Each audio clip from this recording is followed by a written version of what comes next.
Hi everyone, I just wanted to give a quick update on my shield wall Warbringer and what I have done with it for the season. I mainly made this to gear out a Druid, so I didn't really max out any of the crafts or sink a lot of currency into it, but I will go over what I have here really quick. My weapon, I'd say, is the second most important after the shield here. You want to get a shield at least 1,000 armor, ideally with some resistances, but this is fine. You can get your resistances from other pieces. The weapon here, there's been some questions about two-hander or one-hander. I still think two-hander is the way to go for any variant that you're playing too.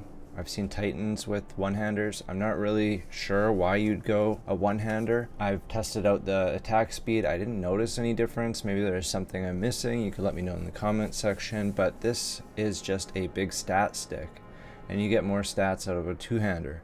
So the main affixes you want are the 7 to level of all melee skills. Then you want the increased damage against enemies with fully broken armor, and then you want the damage as extra physical damage on there. And the rest of the stats are just a bonus.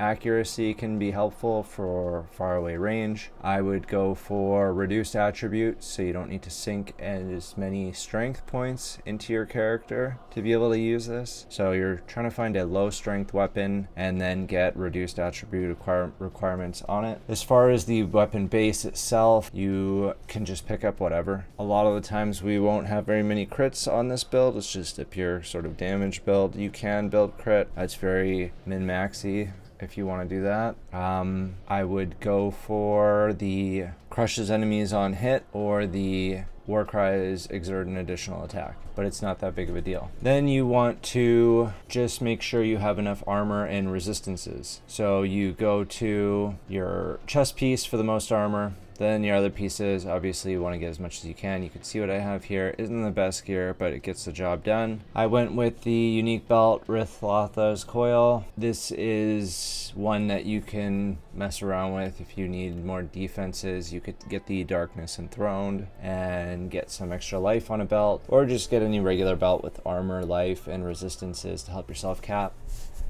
I went with the Constricting Command Viper Cap because I dropped it in a map with the rolls that I need on it, so that was my good damage boost. This isn't necessary. You could get more defensive options with other helmets. If you're wondering which class to take and why you would take Warbringer, Titan, or Smith of Catawba, if I had to quickly sum up what I think about each Ascendancy and what they bring for shield wall, I would say Warbringer brings the most damage, a little bit more glass cannon. Titan is a good all-rounder. He's sort of more balanced approach is the way I'd look at it. And then Smith of Catawba, I would say, is the best defensively.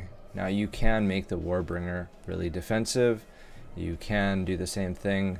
You can change all different classes to either pure defense or pure damage, but it's easier to access more defensives on a Smith, and it's easier to access more glass cannon huge damage on the Warbringer.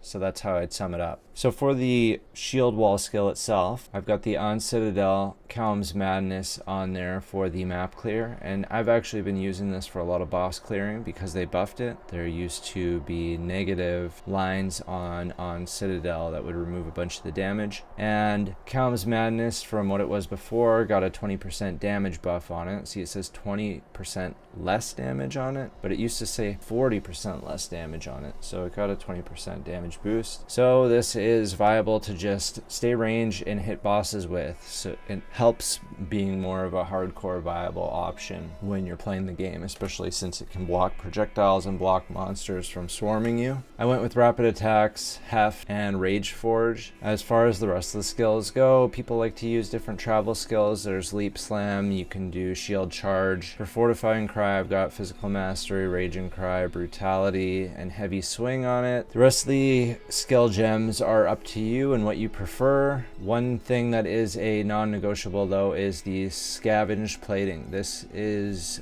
you just need to have this. Now you could play around with other auras and bonuses on the auras. I went with Herald of Ash. Scavenged plating gives you tons of armor. And it's basically a full uptime because as you're going through maps, you're breaking all the minions' armors. So you have that at your max stacks for the whole run. And it's very useful defensively. So this is a must-have. Now for the weapon swap, this is something you need to know. You'll see here that I only have one weapon for the two-hander and the shield. It's on to my other weapon set as well. This is you utilizing your attack speed and attack damage and then your war cry bonuses. So on my tree, you'll end up seeing, I'll link the POB. Weapon set 2 is the war cries, which show up in green on my tree, and then the red for weapon set 1 for the shield wall itself. You'll see my red tree over here, all the passives that I picked for it. And to make this work with the one weapon, I'll take this off really quick and clear this, clear that. You'll just hover over the weapon set 1 and 2. You see that there. Lock to all weapon sets. You want to right click on that, right click on it here. The reason why I couldn't right click on it for my weapons set 1 right away is because I need the strength that's on the shield. So I had to lock this one first to the second weapon set before I could lock this. But that's how you lock these, so that you don't need to worry about finding a different weapon set for each one. It will just swap automatically for each thing that you have. One thing I'm missing on this character that is really useful to have is Life Leech. I was changing some of my pieces around and just don't have it currently. So I've just been using my potion to keep myself up. It's not ideal in boss fights. You need to make sure you have Leech on your gloves or rings. Having Leech on the weapon doesn't matter. You're using your shield. That's why this is just a stat stick, and the stats that are local to it don't matter. So don't bother getting attack speed on your two-hander. Don't bother getting the onslaught on kill unless you plan on culling people with your leap slam or your shield charge. It's not going to benefit you. And that's all I got for now. If you have any questions, leave them in the comment section below. And if you like this content, consider liking and subscribing, and I will see you in the next one. Bye for now.